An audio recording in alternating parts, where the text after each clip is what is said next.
you for coming by. We really appreciate you for joining us today. And how are you feeling right now about being in the comms department and overlooking our mass media and what we have going on? Mahogany, I'm excited, okay? This is a dream come true. And to be your first guest, I'm over the moon. I am thrilled.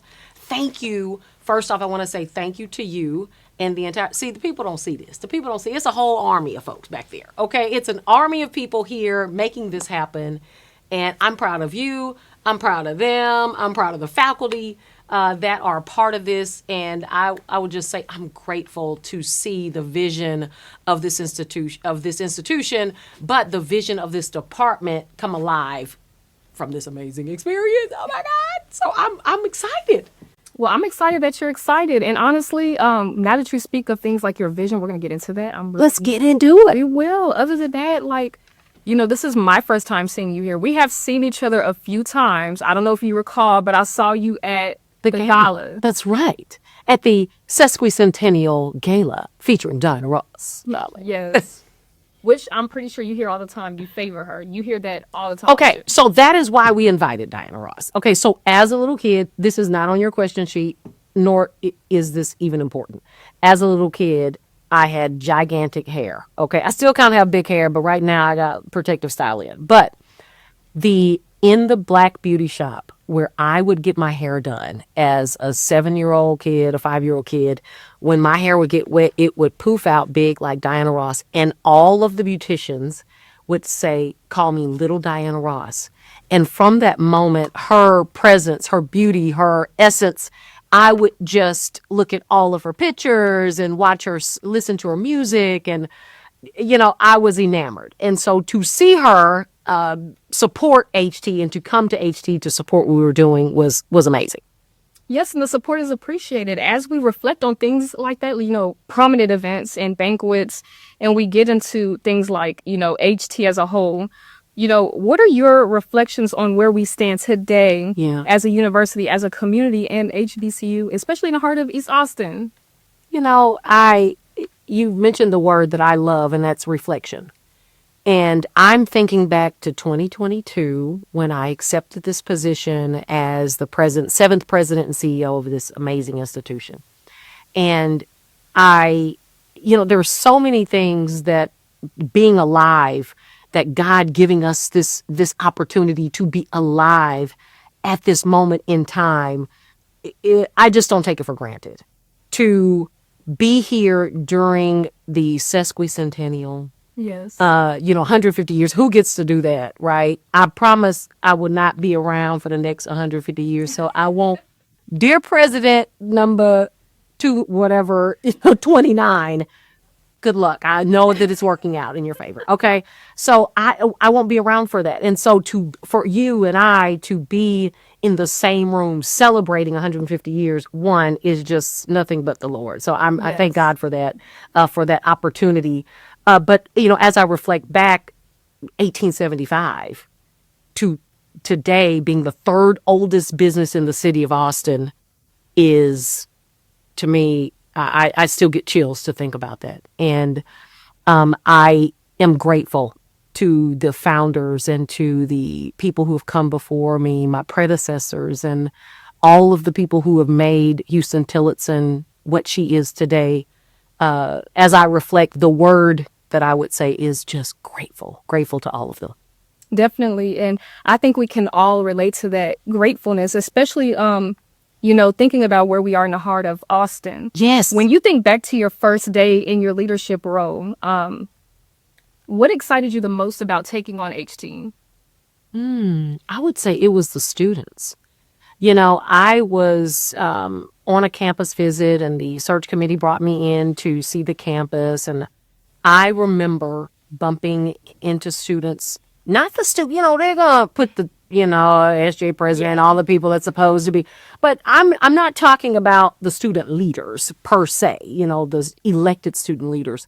I just remember kind of, I'm quick to kind of slide away from the group and see what's really going on.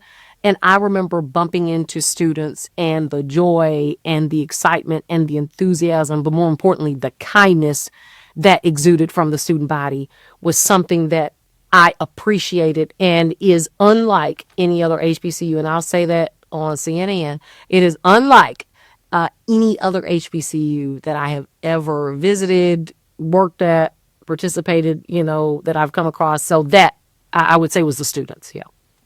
Definitely. Well, HT has stood strong for the past 150 years. Moving forward, as we look forward to the next 150, where do you see HT's impact going? Oh my gosh, globally. Globally. I say why not? We have a strategic plan and it's called From First to Foremost. And in that strategic plan, it outlines our next 10 years. So right now we are really focused on, you asked the loaded question, 150. Yes. I don't know, but I can tell you for the next 10, we have a strong plan that, we're ready to execute, and we have been executing on that plan. Some of those things in the plan, when you think about enrollment for us, we're thinking that sweet spot for us is 1,700 students. When you think about, retention rates, our goal is to get our retention rates up to about 50, at least 60%. I'd love to see 89 or 90% of our students stay at the institution. Graduation rates to increase, because my personal goal for students is that when they commit to come to the institution, that they get to shake this right hand on graduation day. And I would also say one of those goals is to revamp our campus infrastructure. Right now, we know that our buildings and all of our, the classroom buildings and our student housing, I want to see those improve as quickly as possible. And so we are poised to see those things happen in the next 10 years.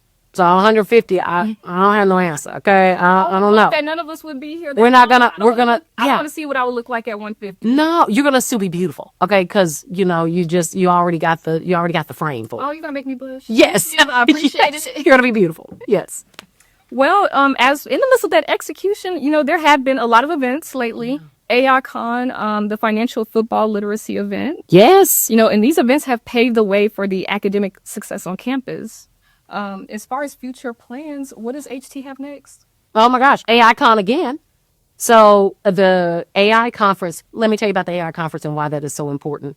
We cannot ignore that artificial intelligence is here, and that the world of work for students like you, even for our current employees, my current employees here at the institution, and the world is changing.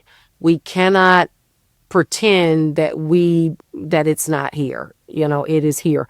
And so the AI conference, the HBCU AI Con, is Huston-Tillotson University's attempt at bringing our brother and sister institutions along to ideate with us to ensure that all of our institutions are participating, and we're not leaving anybody behind, right? We're not leaving anyone behind, and we have an opportunity to connect with our colleagues and our friends and even student groups that are coming to participate, that all of us are in discussion of what this world looks like on an HBCU campus and how does AI fit into that. So coming up next in March is the AI Con, and so I'm encouraging everyone to invite your friends. It's not for anybody, it's for everybody.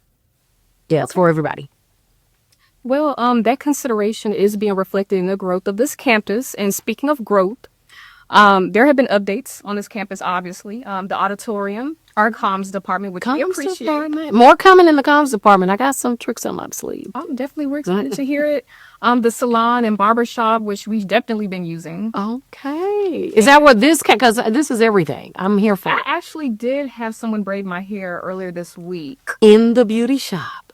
Well, not in the beauty supply, but, the beauty shop. Yes. But, we got to name the beauty shop. That's going to be my charge to the students. They got to name can't just be the barbershop, beauty shop. It needs a name. So It does. Yeah. I would definitely solidify it. Okay. Located in our dorms. We definitely have been using it. We Good. love it. When it comes to our student body, what are the most immediate changes students should expect overall? Oh, okay. Oh my gosh. So you're going to make me tell my secrets. I like surprises sometimes, but I will give you the scoop. This Christmas break, we are going to be doing renovations, some minor renovations to the dorms, to all of the bathrooms in community. So all of the community bathrooms in both BB and AF will be renovated. So I wanted to surprise y'all when you came back. I wanted everybody to be surprised, but we can give a little teaser.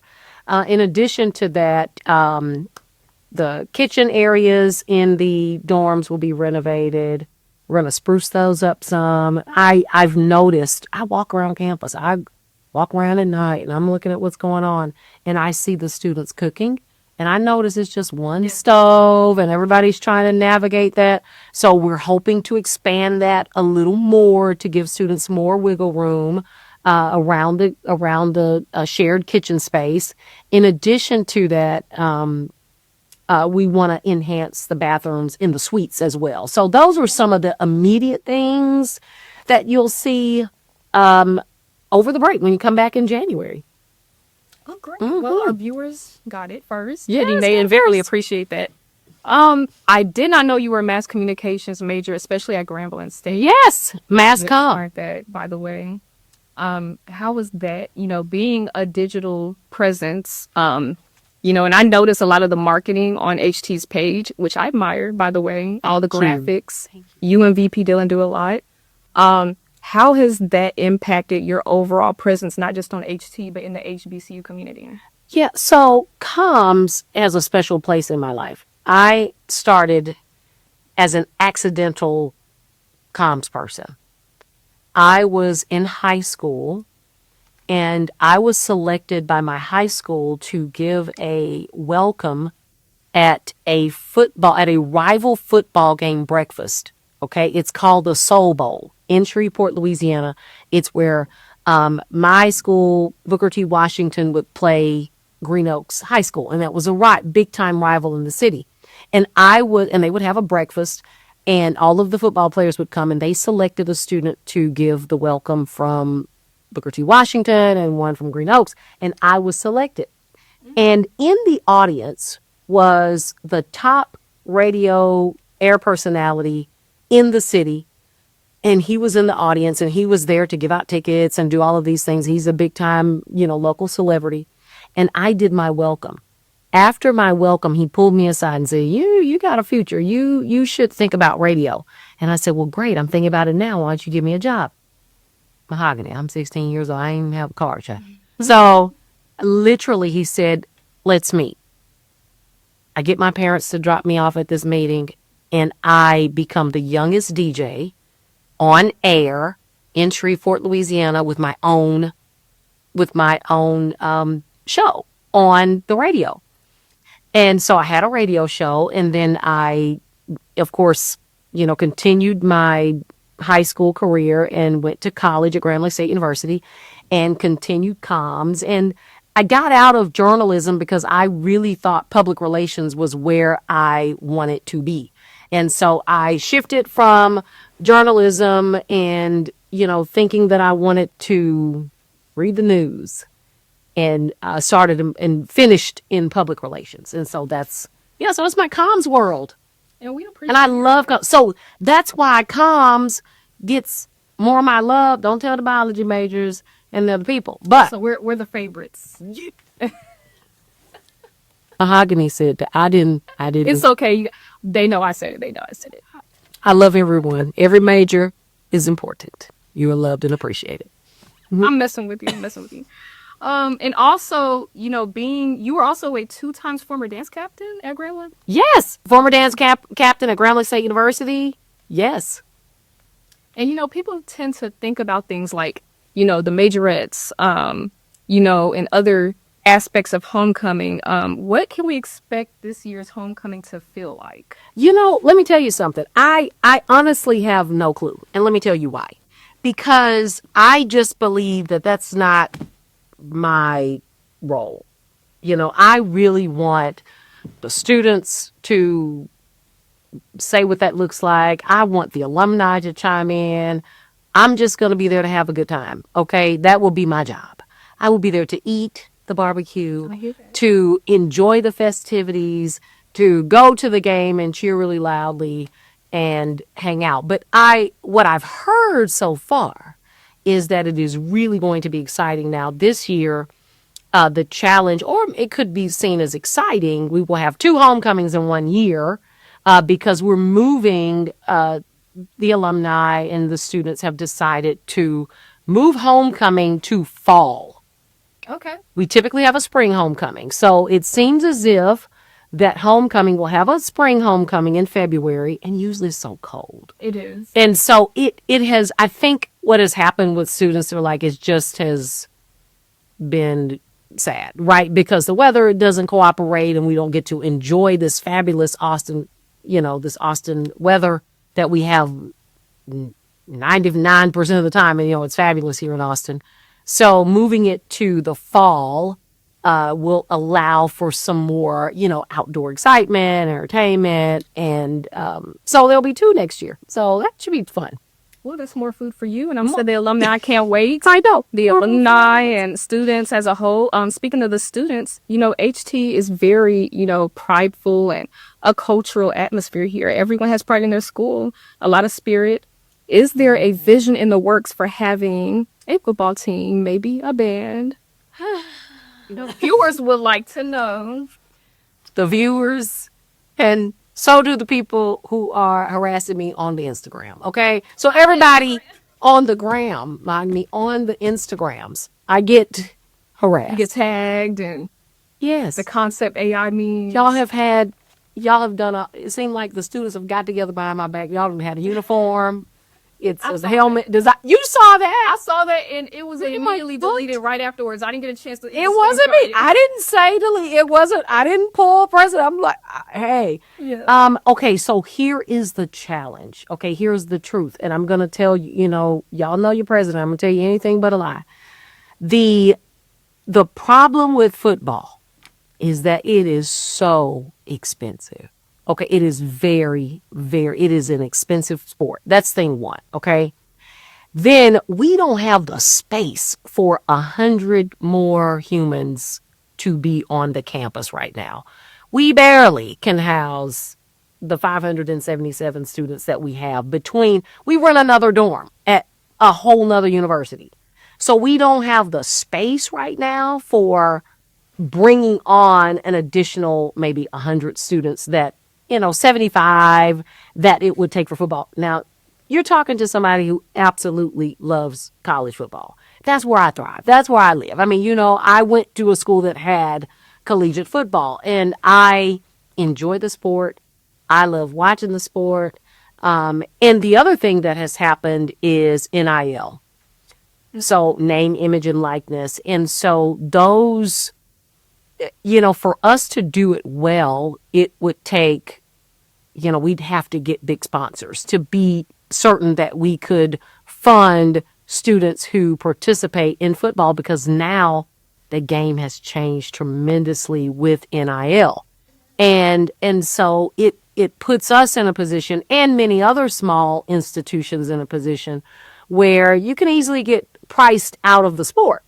You can easily get priced out of the sport with NIL. Right now, we have some athletes who do have NIL deals from, our relationships that we broker to ensure that they have them, for our basketball players and soccer players and other sports. But it's not to the tune of what would be required, for football.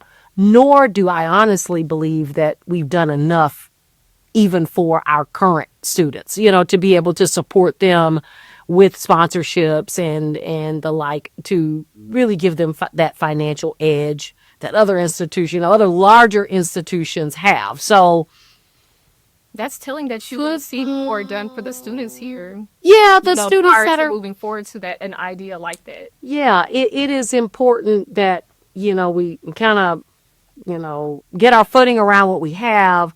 But at the same time, it's not off the table. It's not a no. It's just not now. How about that? Enough so that people can stop harassing you on Instagram. I'm for it. I'm for it financially. When it financially makes sense. When it financially makes sense. Well, there's also been more conversation about an HT campus In California. HT California. What are the aspirations for that campus? What will it look like? And why is that important now? Yeah. Okay. So, you know what is an interesting fact? That Huston-Tillotson University is the closest campus, university, HBCU, by coordinates to California. Crazy work, right? Crazy work. Does that even make sense? I mean, we're in Austin and we're 1,000 miles away. I thought maybe it was because we get so many students from Cali. That That's, makes sense. That's thing two. Yeah. That's thing two. The other thing is that I think it gives us an opportunity to be first again, and to say that, there are students who look like us and want that HBCU experience, and they are absolutely place bound. And we're strong enough to be able to support them, through technology. Obviously now, you don't have to be in a brick and mortar space. We can accommodate students in California. It doesn't have to look like like our HT, but thankfully we have partnered with Bayview Church in San Diego.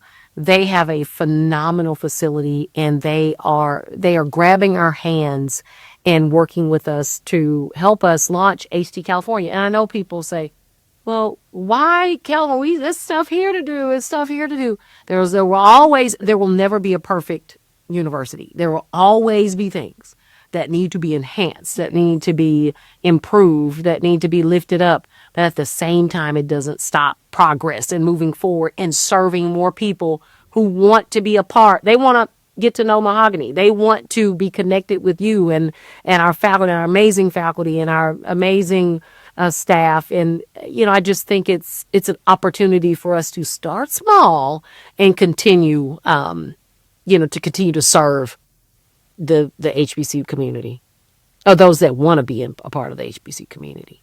Well, there's recently also been conversation about there being a potential podcast on campus. Would you like to tell us more about that? You know all my secret. I'm telling you. You know what? It is my dream to have 2 podcast studios on campus, so that students can do whatever is in their heart to do. I believe that in this world of telling stories, who better to tell our stories than students, and to provide studios so that students can, come up with their branding and marketing and get those stories out there. I don't know. I see stories on Austin and on college life and on, oh my gosh, so many Cali bound doing it. So I don't know. I mean, I just see so many great ideas coming from those spaces, and being able to, rent the spaces and have your different sets and create your own sets and have a podcast and tell stories and make some money. I don't know, do all kind of great stuff. Yes. And I really, really, really see that as an opportunity. So that's my dream. And we're very close to getting those studios up. I see that happening spring for sure. Definitely. Okay. Well, as we, think about things like that, creatives on campus, flourishing, and Yes. just as a whole, doing their best and, showing their talents. Absolutely. Is there anything you would like to tell HT or the community as a whole? Any message out there?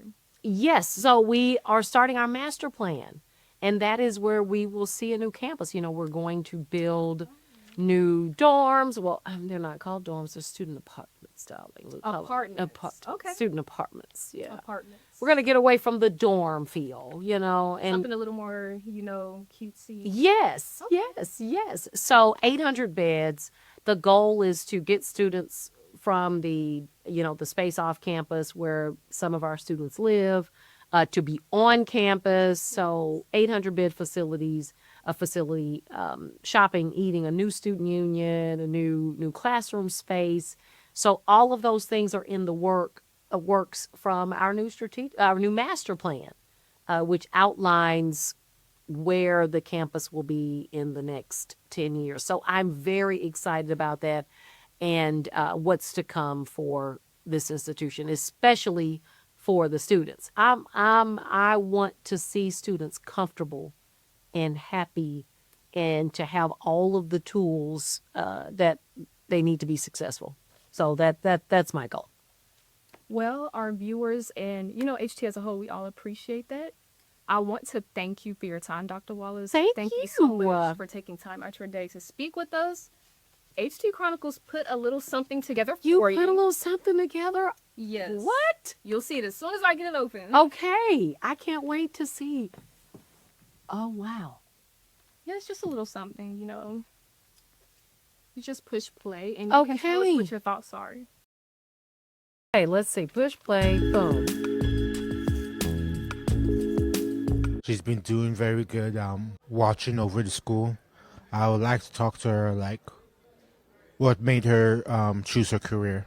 I would just thank her for everything that she's done. We really appreciate it, and I just pray that she keeps on sending out these blessings to her HT students. As an international student, I just want to tell her that we're so thankful for being welcoming to us.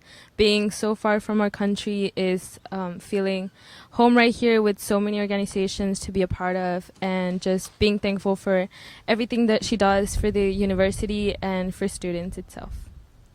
Honestly, today I want to talk about how I would like to get a peek into what Dr. Wallace's life actually is on a daily basis. As a student here on campus, I would love to just imagine how it is to go through the day as a HBCU president, for one, but how it's like interacting with all the students and building more community connections within the Austin area.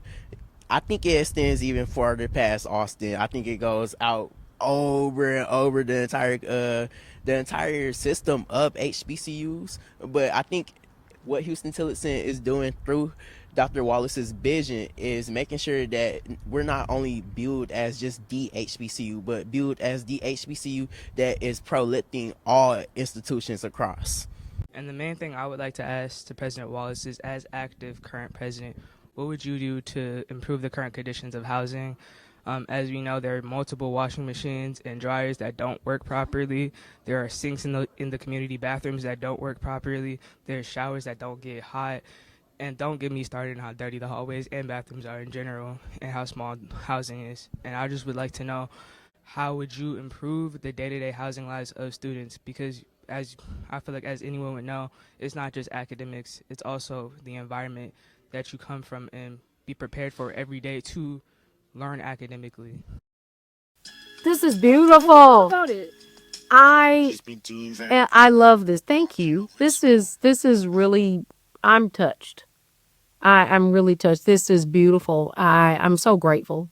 There's Sydney and the car. Oh my gosh. Oh, you recognize some of those? Oh my gosh. Yes. Everybody. This is just so beautiful. Thank you. Wow. You. Thank you so much. And she mentioned something about the dorms. So yes, we'll be addressing the dorms and fixing some of those things.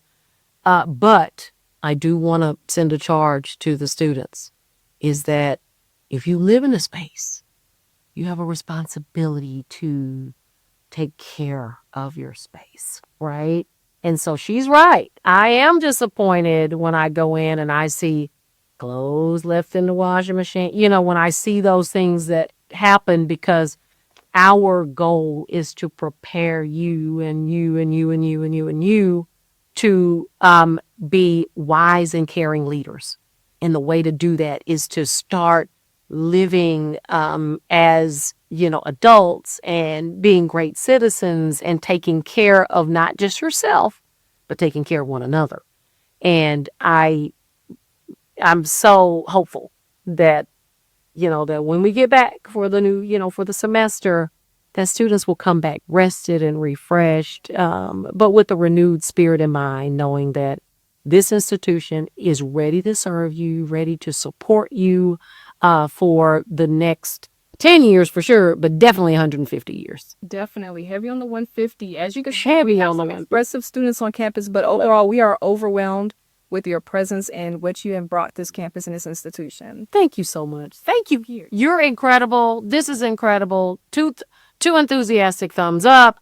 And I love this idea of following me for a day. We gotta see if we can pull that off. Yeah, we gotta pull that off. Oh my God, it's wild. You gotta have your roller skates on. Gotta have your roller skates on. Let's go. All right, well, thank you so much, Dr. Wallace, for your time. We look forward to your blog, whoever that is who wants to follow you around. Hey, let's do it. Let's do it. Thank you guys. Great job, everybody.